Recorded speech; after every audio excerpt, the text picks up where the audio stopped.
കർത്താവിൻ്റെ പരിശുദ്ധമായ നാമം മഹത്വപ്പെടുമാറാകട്ടെ. കടന്നു വന്നിരിക്കുന്ന എല്ലാവർക്കും ഒരിക്കൽ കൂടെ വീണ്ടും വരുന്നവനായ യേശു കർത്താവിൻ്റെ പരിശുദ്ധമായ നാമത്തിൽ സ്നേഹ വന്ദനങ്ങൾ അറിയിക്കുന്നു. നമുക്ക് നമ്മുടെ ഇന്നത്തെ ചിന്തയ്ക്കായിട്ട് ഹെബ്രായർക്ക് എഴുതിയ ലേഖനം 11-ാം അധ്യായം അതിൻ്റെ 7-ാമത്തെ വാക്യം ഒന്ന് വായിക്കാം. വിശ്വാസം മൂലമാണ് നോഹ അന്നുവരെ കാണപ്പെടാതിരുന്നവയെ പറ്റി ദൈവം മുന്നറിയിപ്പ് കൊടുത്തപ്പോൾ തൻ്റെ വീട്ടുകാരുടെ രക്ഷയ്ക്ക് വേണ്ടി ഭയഭക്തിയോടെ പെട്ടകം നിർമ്മിച്ചത്. ഇതുമൂലം അവൻ ലോകത്തെ കുറ്റം വിധിക്കുകയും വിശ്വാസത്തിൽ നിന്നുളവാകുന്ന നീതിയുടെ അവകാശിയാവുകയും ചെയ്തു. Price the Lord. ഈ ഒരു വാക്യത്തിൽ നിന്ന് 3-4 കാര്യങ്ങൾ നമുക്ക് ഗ്രഹിക്കേണ്ടതുണ്ട്. ഒന്ന്, അന്ന് വരെ കാണപ്പെടാതെ ഇരുന്ന ഒരു കാര്യത്തെക്കുറിച്ച് ദൈവം നോഹയ്ക്ക് മുന്നറിയിപ്പ് കൊടുത്തു. 2, തൻ്റെ തലമുറയിൽ അങ്ങനെ ഒരു കാര്യം അതുവരെ സംഭവിച്ചിട്ടില്ലാത്തതാണ് എങ്കിലും നോഹ ദൈവത്തിൽ വിശ്വസിക്കുകയും ദൈവത്തെ അനുസരിച്ച് തൻ്റെയും തൻ്റെ കുടുംബക്കാരുടെയും രക്ഷയ്ക്കായി പെട്ടകം പണിതു. 3-ാമത്തെ കാര്യം, അതുമൂലം നോഹ ലോകത്തെ വിധിക്കും. 4, ഇത്രയും ചെയ്തതുകൊണ്ട് നോഹ പ്രാപിച്ചത് വിശ്വാസത്താലുള്ള നീതീകരണമാണ് എന്നും ദൈവവചനം സാക്ഷ്യപ്പെടുത്തുന്നു. വിശ്വാസികളുടെ ഇടയിലുള്ള ഈ കാലത്തിലുള്ള ഒരു ചീത്തത്തരം എന്ന് പറയുന്നത് അവർക്ക് എല്ലാ കാര്യവും തർക്കിക്കാനുള്ളതാണ്, മനസ്സിലാക്കാനുള്ളതുമല്ല, അനുസരിക്കാനുള്ളതുമല്ല. തർക്കം തർക്കം തർക്കം. നിങ്ങൾക്കറിയുമോ എന്നറിയില്ല, പല ദൈവസഭകളും ഒരിക്കലും പഠിപ്പിക്കാത്ത 4 പുതിയ നിയമ പുസ്തകങ്ങളുണ്ട്. 4 പുതിയ നിയമ പുസ്തകങ്ങൾ. അതിൽ 1-ാമത്തേത് ഹെബ്രായ ലേഖനമാണ്. അതവർ പഠിപ്പിക്കില്ല, വായിക്കില്ല. 2-ാമത്തേത് യാക്കോബിൻ്റെ ലേഖനമാണ്. 3-ാമത്തേത് യൂദയ എഴുതിയ ലേഖനമാണ്. 4-ാമത്തേതും അവസാനത്തേതും വെളിപ്പാട് പുസ്തകവും. കാരണം ഈ 4 പുസ്തകവും അവർ പഠിപ്പിക്കുന്ന തെറ്റായ പഠനങ്ങളെ ചീര അരിയുന്നത് പോലെ അരിയുന്ന പുസ്തകങ്ങളാണ്. നിങ്ങളൊന്ന് ചിന്തിച്ചു നോക്കിയേ. 110-ാം സങ്കീർത്തനത്തിൽ യഹോവ തന്നെ കൊണ്ട് തന്നെ ആണയിട്ടുകൊണ്ട് ഒരു കാര്യം പറഞ്ഞു. അത് 110-ന്റെ 4-ാമത്തെ വാക്യമാണ്. കർത്താവ് ശപഥം ചെയ്തു, മെൽക്കിസേദെക്കിന്റെ ക്രമം അനുസരിച്ച് നീ എന്നേക്കും പുരോഹിതനാകുന്നു, അതിന് മാറ്റമുണ്ടാവുകയില്ല. Price the Lord. യഹോവയായ ദൈവം ആണയിട്ട് പറഞ്ഞു, തൻ്റെ പുത്രനെ കുറിച്ച് പറഞ്ഞതാണ്, നീ മെൽക്കിസേദെക്കിന്റെ ക്രമത്തിൽ എന്നേക്കുമുള്ള നിത്യപുരോഹിതനാണ്, അതിന് മാറ്റം ഉണ്ടാവില്ല. ഈ കാര്യം നിറവേറപ്പെടുന്നതായി എഴുതിയിട്ടുള്ള ഒരേ ഒരു പുതിയ നിയമ പുസ്തകമാണ് ഹെബ്രായ ലേഖനം. അപ്പൊ ദൈവം ആണയിട്ട് പറഞ്ഞ ഒരു കാര്യം സംഭവിച്ചു എന്ന് പറയാൻ ഹെബ്രായ ലേഖനത്തിന് വെളിയിൽ വേറൊരു പുസ്തകമില്ല. എന്നിട്ടും മാർട്ടിൻ ലൂതർ എന്ന് പറയുന്ന ഒരു നവോത്ഥാന നായകൻ എഴുതി വെച്ച അബദ്ധം ഇന്ന് സഭകൾ പിന്തുടരുക. ദൈവത്തിന് സ്തോത്രം. എന്തുകൊണ്ടാണ് ഇവർക്ക് ഈ തെറ്റ് പറ്റുന്നത്?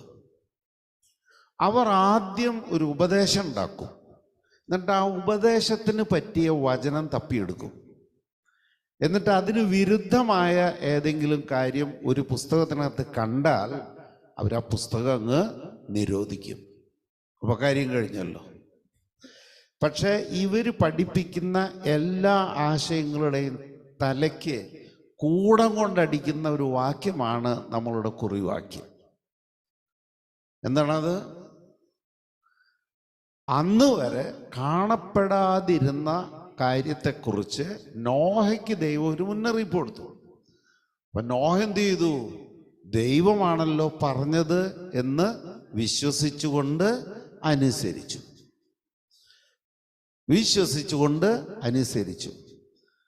പല ആളുകളും ധരിച്ചു വെച്ചിരിക്കുന്നത് വിശ്വാസത്താലാണ് നീതീകരണമെന്ന്. അതുകൊണ്ട് അവർ പ്രവൃത്തിക്ക് ഒരല്പം പോലും ഊന്നൽ കൊടുക്കുന്നില്ല.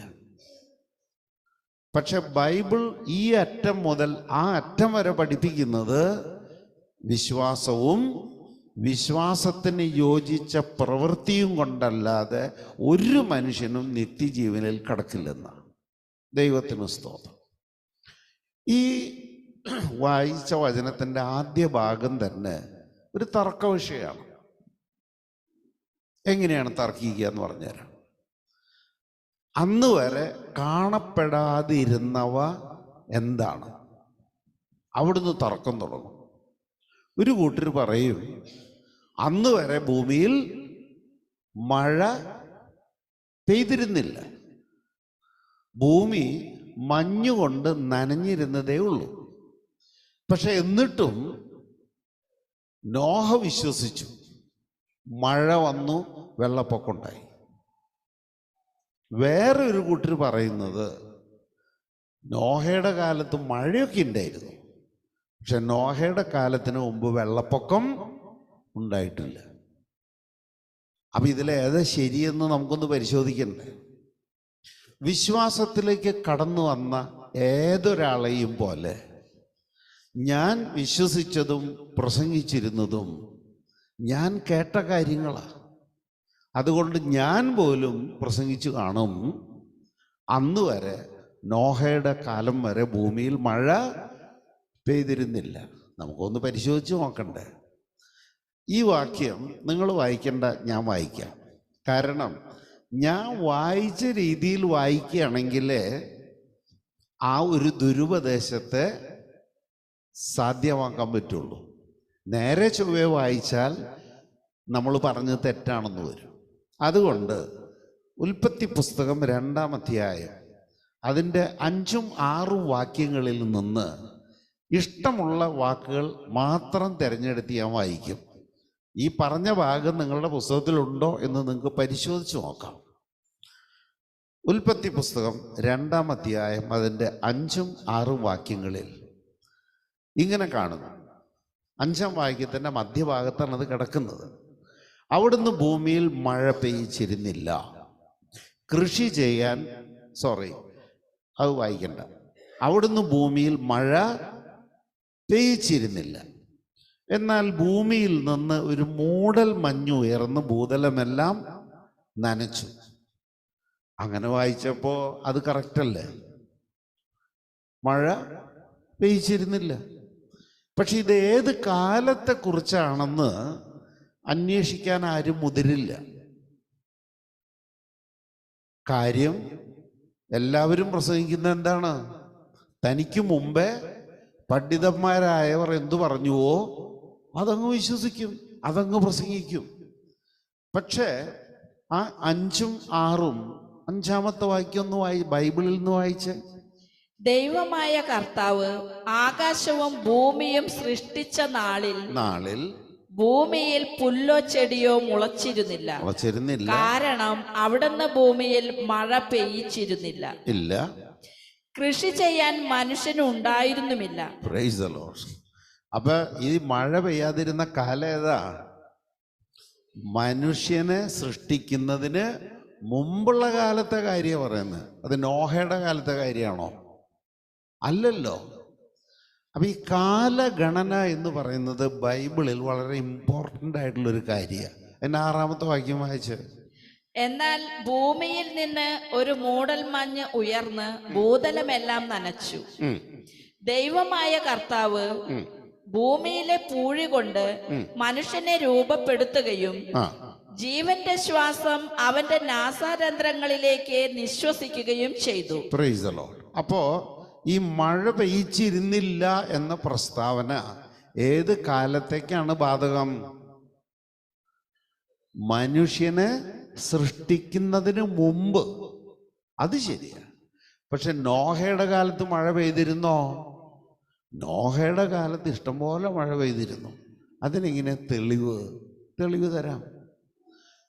ഈ നോഹയോട് ദൈവം പറഞ്ഞു, നീ കാട്ടിൽ പോയി ഗോഫർ മരം വെട്ടിയെടുത്തുകൊണ്ട് പെട്ടകം പണിയണം.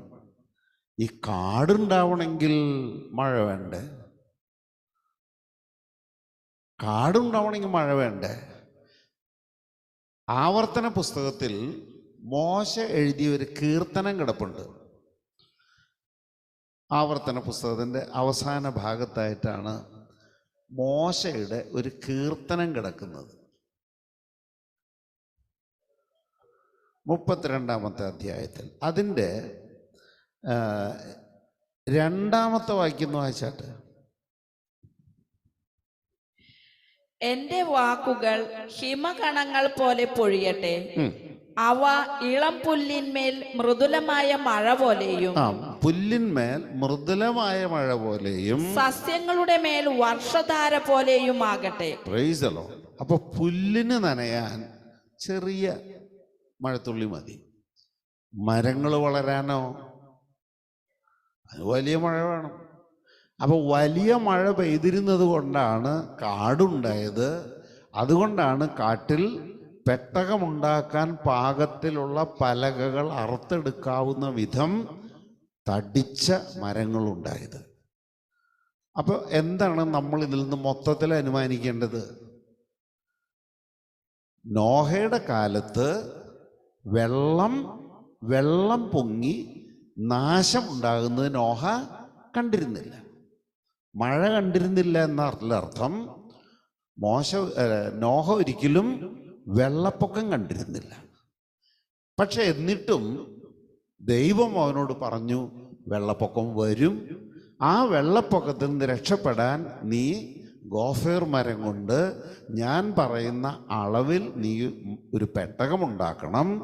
അതിൻ്റെ വാതിലിങ്ങനെ ആയിരിക്കണം, അതിൻ്റെ ജനാല ഇങ്ങനെയായിരിക്കണം, അതിന് ഇത്ര നിലകൾ വേണം, അതിൻ്റെ നീളം, വീതി, ഉയരം എല്ലാറ്റിനെയും കുറിച്ച് നോഹയ്ക്ക് കൃത്യമായ നിർദ്ദേശം കൊടുത്തു. നമുക്കിപ്പോൾ തർക്കം അവസാനിപ്പിക്കാം. ഏത് കാര്യത്തിലെ തർക്കം? അന്ന് വരെ കാണപ്പെടാതിരുന്നത് എന്താണ് എന്നുള്ള തർക്കോടെ അവസാനിച്ചു. എന്താണ് കാണപ്പെടാതിരുന്നത്? മഴയല്ല, വെള്ളപ്പൊക്കം. പക്ഷെ ഈ തർക്കത്തിൻ്റെ ഇടയിൽ ഈ തർക്കിക്കുന്നവർ വിട്ടുകളയുന്ന ഒരു കാര്യമാണ് അടുത്ത കാര്യം. അതെന്താ പറയുന്നത്? എബ്രായർ 11-ാം അധ്യായം 7-ാമത്തെ വാക്യത്തിൽ 2-ാമത്തെ കാര്യം. ദൈവം മുന്നറിയിപ്പ് കൊടുത്തപ്പോൾ തന്റെ വീട്ടുകാരുടെ രക്ഷയ്ക്ക് വേണ്ടി ഭയഭക്തിയോടെ പെട്ടകം നിർമ്മിച്ചത്. Price the Lord. അതാണ് ഇമ്പോർട്ടൻ്റ്. പെട്ടകം ഉണ്ടാക്കി. പെട്ടകം ഉണ്ടാക്കാൻ കാരണം എന്താണ്? ദൈവം പറഞ്ഞത് സംഭവിക്കുമെന്ന് നോഹ വിശ്വസിച്ചു. അപ്പൊ വിശ്വാസവും പ്രവൃത്തിയും ഒരേ നാണയത്തിൻ്റെ 2 വശങ്ങളാണ്. ദൈവത്തിന് സ്തോത്രം. ഈ പൗലോസ് അപ്പോസ്തലൻ ഏതാണ്ട് ഭീകരമായ ചില തെറ്റുകൾ ചെയ്തിട്ടുണ്ടെന്നൊക്കെ ആളുകൾ പറയുന്നുണ്ട്. പക്ഷെ പൗലോസ് അപ്പോസ്തലൻ ഈ കാര്യത്തിൽ ഒരു തെറ്റും ചെയ്തതായി ബൈബിൾ വായിക്കുന്ന ഒരാൾക്കും കാണാൻ പറ്റില്ല. റോമക്കാർക്ക് എഴുതിയ ലേഖനം 1-ാമത്തെ അധ്യായം ഈ വാക്യം POCയിലുള്ള അതേ വാക്യമായിരിക്കില്ല സത്യവേദ പുസ്തകത്തിൽ. POCയിൽ ഈ വാക്യം കിടക്കുന്നത് 5-ാമത്തെ വാക്യത്തിലാണ്. 1-ാം അധ്യായം 5-ാം വാക്യം. അവന്റെ നാമത്തെ പ്രതി വിശ്വാസത്തിന്റെ വിധേയത്വം. മതി. വിശ്വാസത്തിന്റെ വിധേയത്വം. എന്താണ് വിധേയത്വം? അനുസരണം. വിശ്വാസവും അനുസരണവും.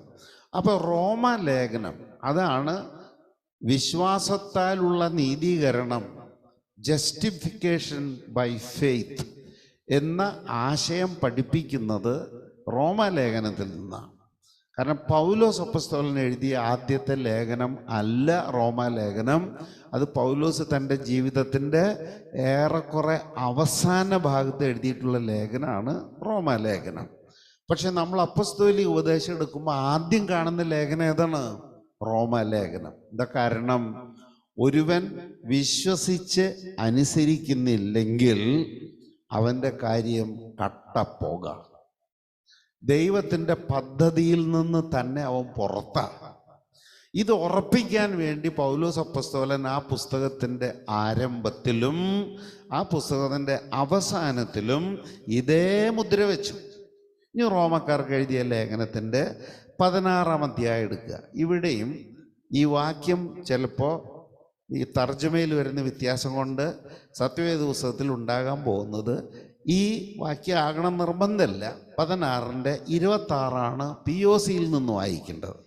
യുഗയുഗാന്തരങ്ങളായി നിഗൂഢമായിരുന്ന രഹസ്യം അവിടുന്ന് പ്രവാചകന്മാരുടെ ലിഖിതങ്ങൾ വഴി ഇപ്പോൾ വെളിപ്പെടുത്തി. ഈ രഹസ്യം നിത്യനായ ദൈവത്തിന്റെ ആജ്ഞയനുസരിച്ച് വിശ്വാസത്തിന്റെ അനുസരണത്തിനായി, കണ്ടോ, വിശ്വാസത്തിന്റെ അനുസരണത്തിനായി സകല ജനപദങ്ങൾക്കും അറിയിക്കപ്പെട്ടിരിക്കുകയാണ്. Praise the Lord. അപ്പോ പൗലോസ് അപ്പോസ്തലൻ പഠിപ്പിച്ചത് വിശ്വാസത്തെക്കുറിച്ച് മാത്രം അല്ല, വിശ്വാസവും അനുസരണവും. ഇനി ഹെബ്രായർക്ക് എഴുതിയ ലേഖനത്തെക്കുറിച്ച് മറ്റൊരു തർക്കം നിലവിലുണ്ട്. അത് ഈ ലേഖനം ആര് എഴുതി? പൗലോസാണോ എഴുതിയത്, അതോ പൗലോസിൻ്റെ ശിഷ്യനായ ആരോ എഴുതിയതാണോ? ഞാൻ പറയാ, നമ്മൾ ആ തർക്കത്തിലേക്ക് പോകുക വേണ്ട. കാരണം ഒരു ഈടുറ്റ ലേഖനം നമുക്ക് തന്ന ദൈവത്തെ നമുക്ക് സ്തോത്രം ചെയ്യാം. മനസ്സിലായോ? ആ പുസ്തകവും പഠിപ്പിക്കുന്നത് വിശ്വാസവും അനുസരണവും വേണമെന്ന് തന്നെയാണ്. ആ പുസ്തകം പഠിപ്പിക്കുന്ന വേറെ ഒരു ഉപദേശം കൂടിയുണ്ട്. ഹെബ്രായർക്ക് എഴുതിയ ലേഖനം എൻ്റെ 3-ാമത്തെ അധ്യായം ഒന്ന് വായിച്ചാട്ടെ. ഹെബ്രായർക്ക് എഴുതിയ ലേഖനം 3-ാം അധ്യായം, അതിൽ വാക്യം ഞാൻ പറഞ്ഞുതരാം. അത് POC നിന്ന് വായിക്കണം. സത്യവേദ പുസ്തകത്തിൽ ആ വാക്യം ഒട്ടും ക്ലിയർ അല്ല. Glory Jesus. ഹെബ്രായർക്ക് എഴുതിയ ലേഖനം 3-ാം അധ്യായം അതിൻ്റെ 14-ാമത്തെ വാക്യം. എന്തെന്നാൽ നമ്മുടെ ആദ്യ വിശ്വാസത്തെ അവസാനം വരെ മുറുകെ പിടിക്കുമെങ്കിൽ മാത്രമേ നാം ക്രിസ്തുവിൽ പങ്കുകാരാവുകയുള്ളൂ. ഈ വാക്യം ഇത്ര മനോഹരമായിട്ട് മറ്റു തർജ്ജമയിൽ ഞാൻ കണ്ടിട്ടില്ല. ഇവിടെ പറയുന്നത് നമുക്ക് ക്രിസ്തേശുവിൽ വിശ്വസിച്ചപ്പോൾ ഉണ്ടായിരുന്ന വിശ്വാസം നാം എന്ത് ചെയ്യണം? അവസാനം വരെ മുറുകെ പിടിക്കണം. അപ്പോൾ മാത്രമേ നമുക്ക് ക്രിസ്തുവിൽ അവകാശമുള്ളൂ. പക്ഷെ ആ വാക്യം സത്യവേദ പുസ്തകത്തിൽ എത്ര വികലമായിട്ടാണ് എഴുതിയിരിക്കുന്നത് നോക്കിയേ. എത്ര വൃത്തികെട്ട രീതിയിലാണ് ആ വചനം അവരെഴുതി വെച്ചിരിക്കുന്നത്. ആദ്യ വിശ്വാസം അവസാനത്തോളം മുറുകെ പിടിച്ചുകൊണ്ടാൽ നാം ക്രിസ്തുവിൽ പങ്കാളികളായി തീർന്നിരിക്കുന്നുവല്ലോ. കണ്ടോ? ഇനി ഇതിനേക്കാൾ വൃത്തികെട്ട രീതിയിൽ ആ വചനം നമുക്ക് എഴുതാൻ പറ്റുമോ? ഇതുകൊണ്ടാണ് ഞാൻ നിങ്ങളോട് പറയുന്നത്, കൊണ്ട് നടക്കാൻ എളുപ്പത്തിന് വേണ്ടി നിങ്ങളൊരു സത്യവേദ പുസ്തകം വാങ്ങിച്ചോ കൊണ്ട് നടന്നോ. പക്ഷെ നിങ്ങൾക്ക് കാര്യം വല്ലതും മനസ്സിലാകണമെങ്കിൽ ഒരു POCയുടെ ബൈബിള് മേടിച്ച് വീട്ടിൽ വെച്ചോ. കാരണം അത് വായിച്ചാൽ നിങ്ങളുടെ തലയിലേക്ക് വല്ല ഒളിച്ചോം കയറും. അതല്ലെങ്കിൽ മറ്റ് ഇംഗ്ലീഷ് തർജ്ജമകൾ മേടിച്ച് വായിക്കണം. ദൈവത്തിന് സ്തോത്രം. ഇവിടെ പറയാണ്, ആദ്യ വിശ്വാസത്തെ അവസാനം വരെ മുറുകെ പിടിക്കുമെങ്കിൽ മാത്രമേ ക്രിസ്തുവിൽ നിങ്ങൾ ഓഹരിക്കാർ ആകുകയുള്ളൂ. പക്ഷേ ഈ ബ്രദറൻ സഭകൾ പോലുള്ള നശിച്ച സഭകൾ പഠിപ്പിക്കുന്നത്, നിങ്ങൾ ഒരിക്കൽ ക്രിസ്തുവിൽ വിശ്വസിച്ചാൽ നിങ്ങളുടെ നിത്യജീവൻ ഉറപ്പായി. പിന്നെ നിങ്ങൾക്ക് എന്ത് തോന്നിയാസവും കാണിച്ച് ജീവിക്കാം, നിങ്ങൾ ഒരിക്കലും ശിക്ഷാവിധേയരാവുകയില്ല. ഇത് കേൾക്കേണ്ട താമസം ആളുകൾക്ക് ഭയങ്കര ഇഷ്ടാവില്ലേ? നിങ്ങൾ ഒരു സൽപ്രവൃത്തിയും ചെയ്യണ്ട, ദൈവത്തെ അനുസരിക്കണ്ട, വിശ്വസിക്കുക. ഇവിടെ ഒരു മാന്യ സുഹൃത്ത് ഇവിടെ കുട്ടികൾക്ക് ക്യാമ്പിൽ പ്രസംഗിക്കാൻ വന്നപ്പോൾ അദ്ദേഹം പറഞ്ഞു, ക്രിസ്തുവിൽ വിശ്വസിക്കുക, സ്വർഗ്ഗത്തിൽ പോവുക. ക്രിസ്തുവിൽ വിശ്വസിക്കുക, സ്വർഗ്ഗത്തിൽ പോവുക. ക്രിസ്തുവിൽ വിശ്വസിക്കുക, സ്വർഗ്ഗത്തിൽ പോവുക. അങ്ങേരെ പ്രസംഗം കഴിഞ്ഞ് പോയപ്പോൾ ഞാൻ ആ കുട്ടികളോട് പറഞ്ഞു, നിങ്ങൾ അതും വിശ്വസിച്ചിരുന്ന് നരകത്തിൽ പോകരുത്. കാരണം വിശ്വസിച്ചു കഴിഞ്ഞാൽ അന്ത്യത്തോളം നിങ്ങൾ എന്ത് ചെയ്യണമെന്ന് ഘട്ടം ഘട്ടമായി ഇതിനകത്ത് എഴുതി വച്ചിട്ടുണ്ട്. അതും കൂടെ പാലിച്ചില്ലെങ്കിൽ നിങ്ങൾ നട്ടം തിരിയും. അപ്പം കൺഫ്ലിക്ഷനായി. എന്ത്? അങ്ങേര് പറഞ്ഞൊരു ഉപദേശം വേറെ, ഞാൻ പറഞ്ഞൊരു ഉപദേശം വേറെ. അപ്പോൾ കുറേ സഭാമൂപ്പന്മാര് അദ്ദേഹം ശരിയാണെന്ന് പറയാൻ ധൈര്യപ്പെടുന്നില്ല, പക്ഷെ ഞാൻ ചെയ്തത് തെറ്റാണ് എന്ന് പറഞ്ഞു. എൻ്റെ ലക്ഷ്യം ഇവിടെ വന്ന് പ്രസംഗിച്ച് കാശും മേടിച്ച് പോയവരെ ന്യായീകരിക്കലല്ല. കാരണം ആ പ്രസംഗം നമ്മുടെ കുട്ടികളും കേട്ടിട്ടുണ്ട്. അവരെന്ത് വിചാരിക്കും?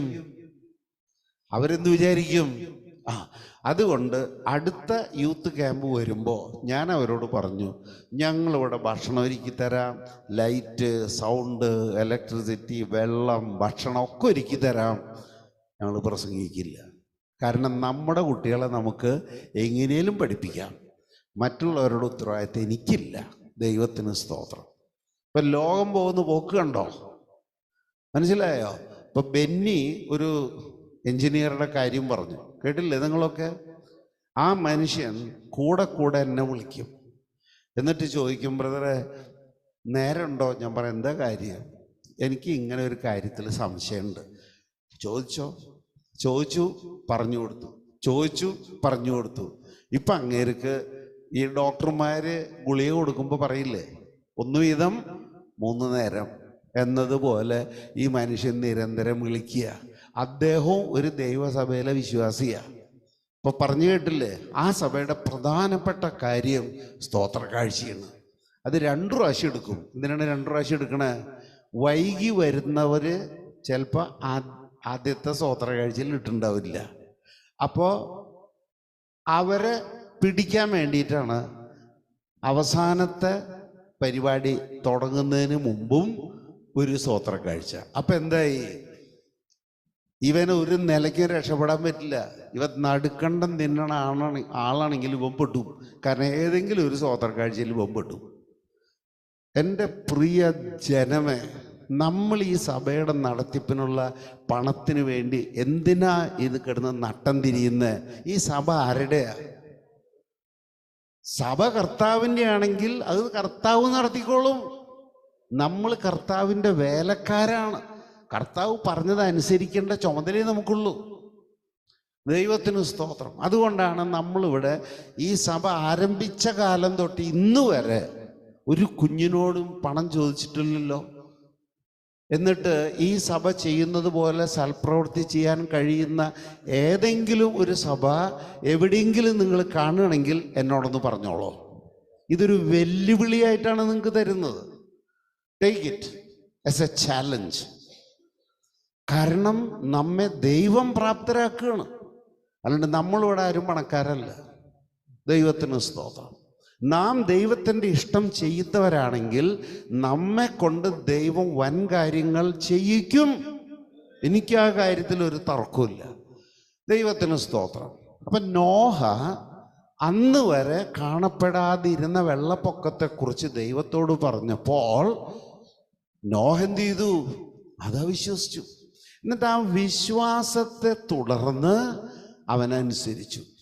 നിങ്ങളൊന്ന് ആലോചിച്ച് നോക്കിയേ, ഈ നോഹ എന്ന് പറയുന്ന മനുഷ്യനെ കുറിച്ച് അവൻ എന്ത് പണിക്കാരനാണെന്നൊന്നും ബൈബിളിലില്ല. ആ കാലത്ത് ടിമ്പർ മില്ലില്ല, മരം ഇറക്കുന്ന കമ്പനിയില്ല. അവരും 3 മക്കളും കൂടെ കാട്ടിൽ പോയി തടി വെട്ടി അറുത്ത് പലകയാക്കി ഉണക്കി അത് പണിതു. കൃത്യം എത്ര കൊല്ലം മോശ പെട്ടകം പണിയാൻ എടുത്തു എന്ന് ബൈബിളിലില്ല. പക്ഷെ ഒരു ഏകദേശ കണക്കൊക്കെ നമുക്കുണ്ടാക്കാൻ പറ്റും.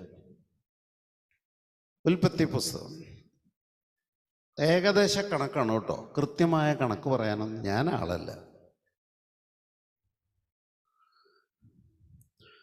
ഉൽപ്പത്തി പുസ്തകം 5-ാം അധ്യായം അതിൻ്റെ 32-ാമത്തെ വാക്യം.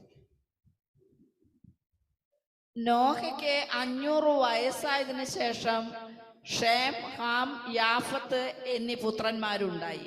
Price the Lord. അപ്പോൾ 3 പുത്രന്മാരെ കുറിച്ച് ബൈബിൾ വെളിപ്പെടുത്തുന്നു. ആ സമയത്ത് നോഹയുടെ പ്രായം 500 വയസ്സാണ്. ഇനി 7-ാം അധ്യായത്തിൻ്റെ 11-ാമത്തെ വാക്യം ഒന്ന് വായിക്കാം. നോഹയുടെ ജീവിതത്തിന്റെ 600-ാം വർഷം 2-ാം മാസം 17-ാം ദിവസം അഗാധങ്ങളിലെ ഉറവകൾ പൊട്ടിയൊഴുകി, ആകാശത്തിന്റെ ജാലകങ്ങൾ തുറന്നു.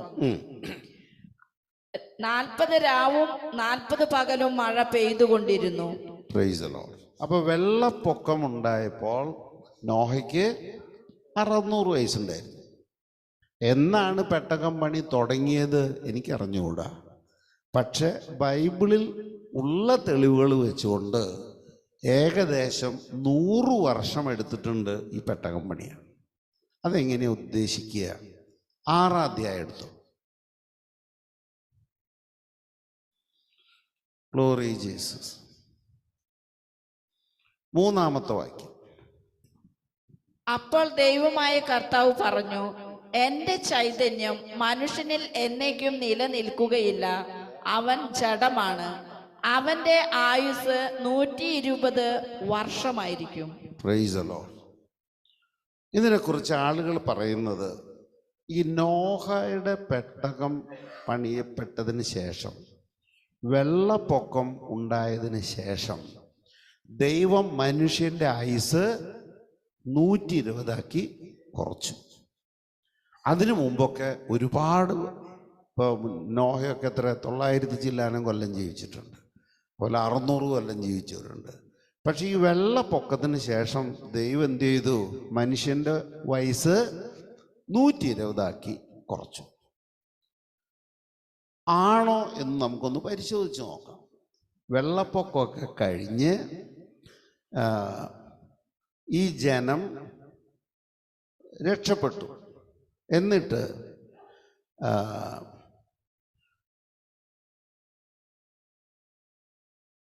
ഉൽപ്പത്തി പുസ്തകം 8-ാം അധ്യായത്തിലാണെന്ന് തോന്നുന്നു, ഈ വെള്ളപ്പൊക്കം കഴിഞ്ഞതിന് ശേഷമുള്ള മനുഷ്യൻ്റെ ആയുസ് പറഞ്ഞു വെച്ചിട്ടുണ്ട്.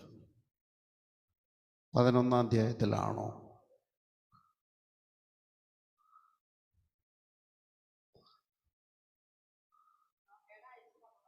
ആ, 9-ന്റെ അതല്ല ഉദ്ദേശിച്ചത്, 11-ന്റെ 10. ആ, 11-ന്റെ 11 വായിക്കാം. ഷേമിന്റെ വംശാവലി. ഷേമിന്റെ വംശാവലി ശ്രദ്ധിക്കണേ. ഷേമിന് ഒരു മിനിറ്റ് തിരക്കടിക്കല്ലേ. നോഹയ്ക്ക് 3 മക്കളാണ് ഉള്ളത്. ഈ വെള്ളപ്പൊക്കം വന്നതോടുകൂടെ അവശേഷിച്ചത് നോഹയുടെ കുടുംബം മാത്രമാണ്. മറ്റുള്ള മുഴുവൻ മനുഷ്യരും ഒന്നടങ്കം ചത്തുപോയി. അപ്പോ ഷേം, ഹാം, യാഫത്ത്, ഇതാണ് മക്കള്. അതിൽ മൂത്ത മകൻ്റെ വംശാവലിയെ കുറിച്ചാണ് പറയുന്നത്. അപ്പോൾ ഇത് വെള്ളപ്പൊക്കത്തിന് ശേഷമാണ്. കാരണം പെട്ടകത്തിൽ കയറുമ്പോൾ എത്ര ആളുണ്ടായിരുന്നു? രക്ഷപ്പെട്ടത് 8 പേരാണ്. അപ്പോൾ ഈ ഷേം, ഹാം, യാഫത്തിന് മക്കൾ ജനിച്ച എപ്പോഴാണ്? അത് വെള്ളപ്പൊക്കത്തിന് ശേഷമാണ്. ഇനി ഒന്ന് വായിച്ചോ. ഷേമിന് 100 വയസ്സായപ്പോൾ അർപ്പക്ഷാദ് ജനിച്ചു. ജലപ്രളയം കഴിഞ്ഞ് 2-ാം വർഷമായിരുന്നു അത്. അർപ്പക്ഷാദിന്റെ ജനനത്തിന് ശേഷം ഷേം 500 വർഷം ജീവിച്ചു. ഓഹോ. അപ്പൊ ദൈവം ഒരു മനുഷ്യന്റെ വയസ്സ് 120 കുറച്ചിട്ടുണ്ടെങ്കിൽ പിന്നെ ഇങ്ങനെയാ ഒരാൾ 500 കൊല്ലം ജീവിക്കണ. ഇനി അത് എത്രാമത്തെ വാക്യത്തിലായിരുന്നു? 10-11. ഇനി അതിന്റെ 13 വായിച്ചേ. ഷേലാഹിന്റെ ജനനത്തിന് ശേഷം അർപ്പക്ഷാദ് 403 വർഷം ജീവിച്ചു. ഓ, അതും അപകടമല്ലേ? ദൈവം മനുഷ്യന്റെ ആയുസ് 120 വർഷമാക്കി കുറച്ചിട്ടുണ്ടെങ്കിൽ പിന്നെ എങ്ങനെയാണ് ആരെങ്കിലും ഇത്ര കൊല്ലം ജീവിക്കണേ? ഇനി അവിടുന്ന് ഒന്നിടവിട്ട വാക്യങ്ങൾ ഞാൻ പറയുന്നവരെ വായിച്ചുകൊണ്ടിരുന്നോ? ഒന്നിടവിട്ട് 11 കഴിഞ്ഞാൽ 13, 13 കഴിഞ്ഞാൽ 15, 15 കഴിഞ്ഞാൽ 17, 17 കഴിഞ്ഞാൽ 19. ആ ക്രമത്തിൽ വായിച്ച പോക്കോ. ഏബർ ജനിച്ചതിന് ശേഷം 403 വർഷം ഷേലാഹ് ജീവിച്ചു. ഏബറിന് പേലേഗിന്റെ ജനനത്തിന് ശേഷം ഏബർ 430 വർഷം ജീവിച്ചു. റെഊവേലിന്റെ ജനനത്തിന് ശേഷം പേലേഗ് 209 വർഷം ജീവിച്ചു. 32 സെരൂഗിന്റെ ജനനത്തിന് ശേഷം റെവു 207 വർഷം ജീവിച്ചു. മതി. അപ്പൊ അത്രയും കൊണ്ട് നമുക്ക് മനസ്സിലായി 120 കൊല്ലത്തിനേക്കാൾ കൂടുതൽ മനുഷ്യർ പിന്നെയും ജീവിച്ചിട്ടുണ്ട്. അപ്പൊ ഈ ഉൽപ്പത്തി 6:3 പറഞ്ഞ ആ വാക്യത്തിന്റെ അർത്ഥം എന്താ? ഉൽപ്പത്തി 6:3 ഒന്ന് വായിച്ചു നോക്കിയേ. അപ്പോൾ ദൈവമായ കർത്താവ് പറഞ്ഞു, എന്റെ ചൈതന്യം മനുഷ്യനിൽ എന്നേക്കും നിലനിൽക്കുകയില്ല. അവൻ ജഡമാണ്. അവന്റെ ആയുസ് 120 വർഷമായിരിക്കും. Price the Lord. എന്താണ് ആ 120ന്റെ അർത്ഥം? അതായത് നോഹയോട് പെട്ടകം പണി ആരംഭിക്കാൻ പറഞ്ഞത് മുതൽ മനുഷ്യവംശത്തോട്, ഒരു വ്യക്തിയോടല്ല, മനുഷ്യരാശിയോട് ദൈവം ക്ഷമിക്കാൻ തീരുമാനിച്ച കൊല്ലമാണ് 120. ആ 120 കൊല്ലം ക്ഷമിക്കാൻ ദൈവത്തിന് കഴിയാത്ത വിധം ജനത്തിൻ്റെ തിന്മ പെരുകി. മനസ്സിലായോ? അപ്പൊ 500-ൽ നിന്ന് ആരംഭിച്ച ആ പെട്ടകത്തിൻ്റെ പണി 600 വയസ്സ് നോഹയ്ക്കുള്ളപ്പോൾ തന്നെ ദൈവം പറഞ്ഞു, മതി, ഇനി എനിക്ക് മനുഷ്യവർഗത്തോട് ക്ഷമിക്കാൻ പറ്റില്ല. അപ്പോൾ ഒരു കാര്യം നമ്മൾ മനസ്സിലാക്കണം, ദൈവത്തിൻ്റെ പദ്ധതി മനുഷ്യർക്ക് മാറ്റാൻ പറ്റുമോ? മനുഷ്യൻ്റെ ചീത്തത്തരം കൊണ്ട് ദൈവത്തിൻ്റെ കോപം വർദ്ധിപ്പിക്കാൻ പറ്റുമോ? പറ്റും എന്നിവിടെ തെളിയിച്ചു. ഇനി മനുഷ്യൻ്റെ സൽപ്രവൃത്തികൾ കൊണ്ട്, മനുഷ്യൻ ചെയ്യേണ്ടത് ചെയ്തതുകൊണ്ട് നമ്മെ സ്വീകരിക്കാൻ വരുന്ന കർത്താവിൻ്റെ വരവ് മുന്നമേയാക്കാൻ നമ്മളെ കൊണ്ട് പറ്റുമോ? ഇപ്പൊ തർക്കവും പറ്റുമെന്ന് പറയും, പറ്റില്ലെന്ന് പറയും. നമുക്ക് വചനം എടുക്കാം. പത്രോസ് അപ്പോസ്തലൻ എഴുതിയ 2-ാമത്തെ ലേഖനം എടുക്കുക.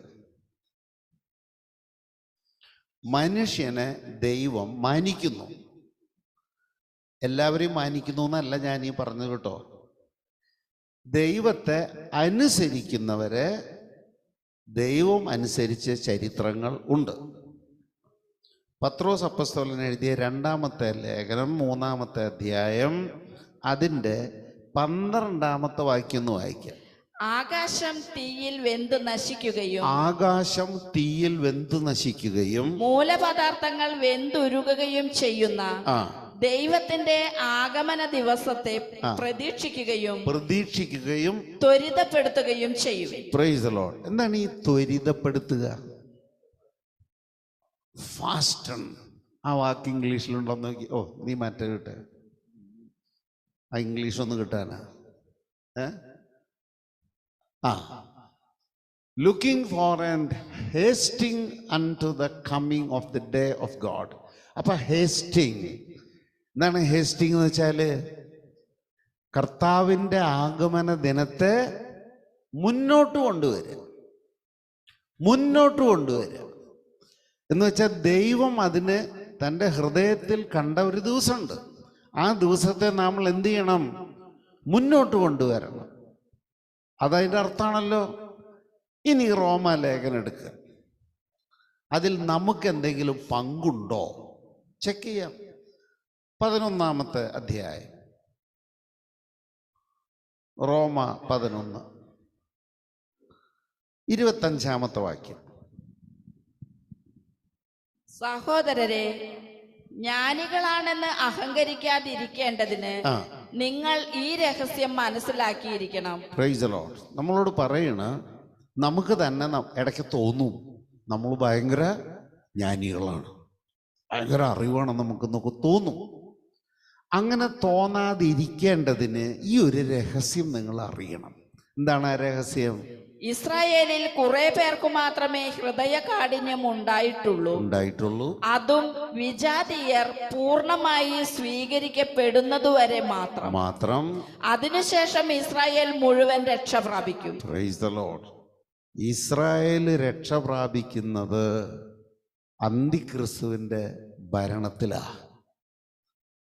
അന്തിക്രിസ്തുവിന്റെ പീഡനത്തിന്റെ മധ്യേ മാത്രമേ കഷ്ടങ്ങളിലൂടെ ഇസ്രായേൽ രക്ഷപ്പെടാൻ പോകുന്നുള്ളൂ. അതുവരെ അവർ പാഠം പഠിക്കാൻ പോകുന്നില്ല. മനസ്സിലായോ?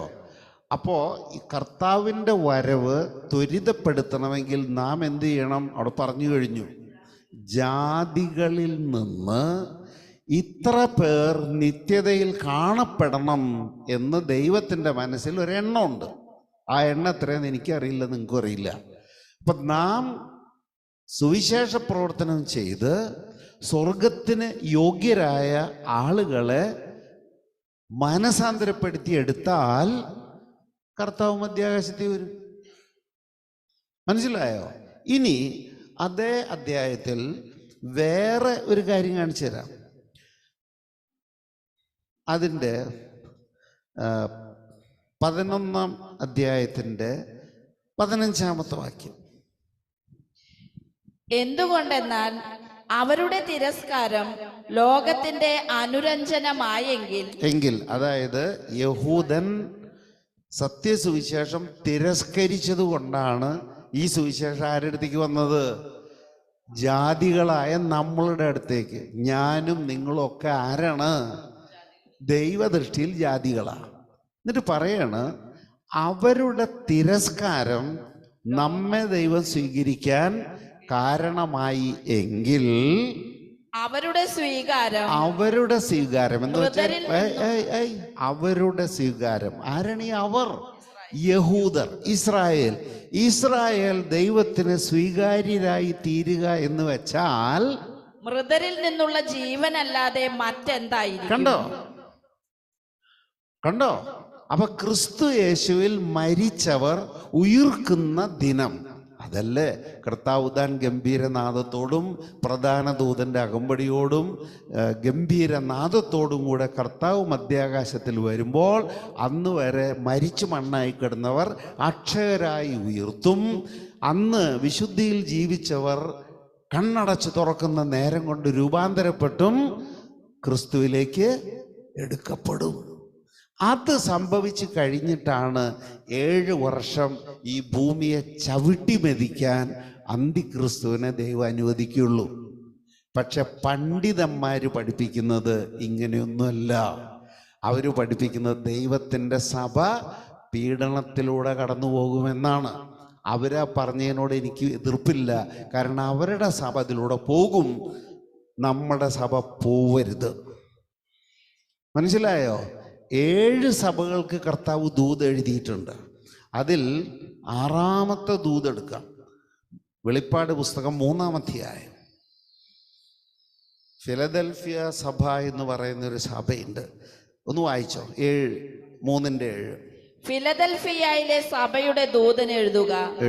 പരിശുദ്ധനും സത്യവാനും ദാവീദിന്റെ താക്കോൽ കൈവശമുള്ളവനും മറ്റാർക്കും അടയ്ക്കാൻ കഴിയാത്തവണ്ണം തുറക്കുന്നവനും മറ്റാർക്കും തുറക്കാൻ കഴിയാത്ത വിധം അടയ്ക്കുന്നവനുമായവൻ പറയുന്നു, നിന്റെ പ്രവർത്തികൾ ഞാൻ അറിയുന്നു. ഇതാ നിന്റെ മുമ്പിൽ ആർക്കും പൂട്ടാൻ കഴിയാത്ത വിധം തുറന്നു കിടക്കുന്ന ഒരു വാതിൽ ഞാൻ സ്ഥാപിച്ചിരിക്കുന്നു. നിന്റെ ശക്തി പരിമിതമാണ്. നമ്മുടെ ശക്തി വളരെ പരിമിതമാണ്. എങ്കിലും നീ എന്റെ വചനം കാത്തു. Price the Lord. അതാണ് ഇരിങ്ങാലക്കുടയിലുള്ള ഈ സഭയുടെ നേട്ടം എന്ന് പറയുന്നത്. കേൾക്കുന്ന നിങ്ങൾ ഇത് അനുസരിക്കുന്നുണ്ടോ ഇല്ലയോ എന്ന് എൻ്റെ വിഷയമല്ല. പക്ഷെ ഇവിടെ പഠിപ്പിക്കുന്നത് കറ കളഞ്ഞ 100% ദൈവവചന. 100%. അങ്ങനെയുള്ള ഒരു സഭയ്ക്ക് അത് അനുസരിക്കുന്നവർക്കൊരു വാഗ്ദത്തമുണ്ട്. വായിച്ചോ. എന്റെ നാമം നിഷേധിച്ചതുമില്ല. ഇല്ല. ഇതാ യഹൂദരാണെന്ന് പറയുകയും എന്നാൽ അങ്ങനെയല്ലാതെ നുണയന്മാരായി നടക്കുകയും ചെയ്യുന്ന സാത്താന്റെ സിനഗോഗിൽ നിന്നുള്ള ചിലർ അവരെ ഞാൻ നിന്റെ കാൽക്കൽ വരുത്തി കുമ്പിടുവിക്കും. ഇന്ന് വരെയും ദൈവം അത് ചെയ്തിട്ടുണ്ട്. നമ്മൾ ചെയ്യുന്നതൊക്കെ തെറ്റാണ്, നമ്മൾ ദുരുപദേശക്കാരാണ് എന്നൊക്കെ പഠിപ്പിക്കുന്നവർ ആവശ്യ സമയങ്ങളിൽ മുട്ടുന്നൊരു വാതിലുണ്ട്. അത് ഇരിങ്ങാലക്കുട സഭയുടെ വാതിലാ. മനസ്സിലായ? എന്നോട് കർത്താവ് പറഞ്ഞിട്ടുണ്ട്, അവർ വരുമ്പോൾ നീ അവരോട് കരുണ കാണിക്കണം, നീ അവർക്കത് കൊടുക്കണം. കാരണം അങ്ങനെ ഞാൻ നിങ്ങളെ സ്നേഹിച്ചിരുന്നുവെന്ന് അവർ അറിയണം. വായിച്ചോ? അങ്ങനെ ഞാൻ നിന്നെ സ്നേഹിച്ചുവെന്ന് അവർ ഗ്രഹിക്കും. സകല ഭൂവാസികളെയും ഇതൊന്ന് ശ്രദ്ധിച്ചു കേൾക്ക്. സകല ഭൂവാസികളെയും പരിശോധിക്കാനായി ലോകത്തിൽ ഉണ്ടാകാനിരിക്കുന്ന പരീക്ഷണങ്ങളുടെ സമയത്ത് ഞാൻ നിന്നെ സംരക്ഷിക്കുകയും ചെയ്യും. എന്താ കാരണം? എന്തെന്നാൽ പരീക്ഷകളിൽ ഉറച്ചു നിൽക്കണമെന്നുള്ള എന്റെ വചനം നീ കാത്തു. Price the Lord.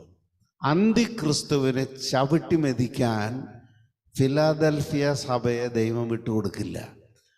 എന്ന് വെച്ചാൽ ഫിലദൽഫിയ എന്ന് പേരുള്ള സഭയെ വിട്ടുകൊടുക്കുന്നല്ല. എന്താണ് ഫിലദൽഫിയ എന്ന വാക്കിൻ്റെ അർത്ഥം? സഹോദരങ്ങളെ സ്നേഹിക്കുന്ന സഭ. സഹോദരങ്ങളെ സ്നേഹിക്കുന്നവർ ഈ സഭയ്ക്കകത്ത് ഇഷ്ടം പോലെ ഉണ്ട്. പക്ഷെ ഒരു ചെറിയ ഭാഗം സഹോദരങ്ങളുടെ കുറ്റം കണ്ടുപിടിക്കാൻ വേണ്ടി മാത്രം കണ്ണിൽ എണ്ണയൊഴിച്ചിരിക്കുന്നവരുണ്ട്. അവരെക്കുറിച്ച് ഞാൻ സംസാരിക്കുന്നില്ല. കാരണം ഇതിനു മുമ്പുള്ള എൻ്റെ പ്രസംഗത്തിൽ അവർ ആരാണെന്ന് ദൈവവചനം പറയുന്നു. അവരാരാണ്? ചതുപ്പ് നിലങ്ങളും ചേറ്റുകണ്ടങ്ങളും. എവിടെയാണ് അവരുടെ വാസം? ജീവജല നദി ഒഴുകുന്നതിൻ്റെ കരയിൽ തന്നെ അവർ കിടക്കുന്നത്. അത് ദൈവം പറയാണ്, അത് ഉപ്പിന് വേണ്ടി മാറ്റി വച്ചിരിക്കുക. അവർക്കും എൻ്റെ ഉപദേശം ഇതാണ്, മാനസാന്തരപ്പെട്ട് ഫിലദൽഫിയ സഭയിൽ അംഗമാകുക. എന്ന് വെച്ചാൽ ഈ സഭയിൽ അംഗമാകാനല്ല, സഹോദരങ്ങളെ സ്നേഹിക്കുന്നവർ ആകുക. അതാണ് പൗലോസ് പഠിപ്പിച്ചത്. കരയുന്നവരോട് കൂടെ കരയുക, സന്തോഷിക്കുന്നവരോട് കൂടെ സന്തോഷിക്കുക. ഈ കൂട്ടായ്മയിലുള്ള ഒരാളുടെ സങ്കടം നമ്മുടെ സങ്കടമാകണം. ഈ കൂട്ടായ്മയിലുള്ള ഒരാളുടെ സന്തോഷം നമ്മുടെ സന്തോഷമായി മാറണം. അതിന് ചിലപ്പോൾ ശാസന വേണ്ടി വരും.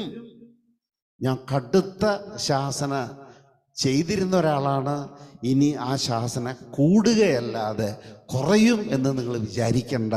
കാരണം I don't take my instructions from people, I take my instruction from above. എനിക്ക് മുകളിൽ എന്നെ നിയന്ത്രിക്കുന്ന ഒരാളുണ്ട്. ആ ഇൻസ്ട്രക്ഷൻ മാത്രമേ ഞാൻ എടുക്കുള്ളൂ. ദൈവത്തിന് സ്തോത്രം.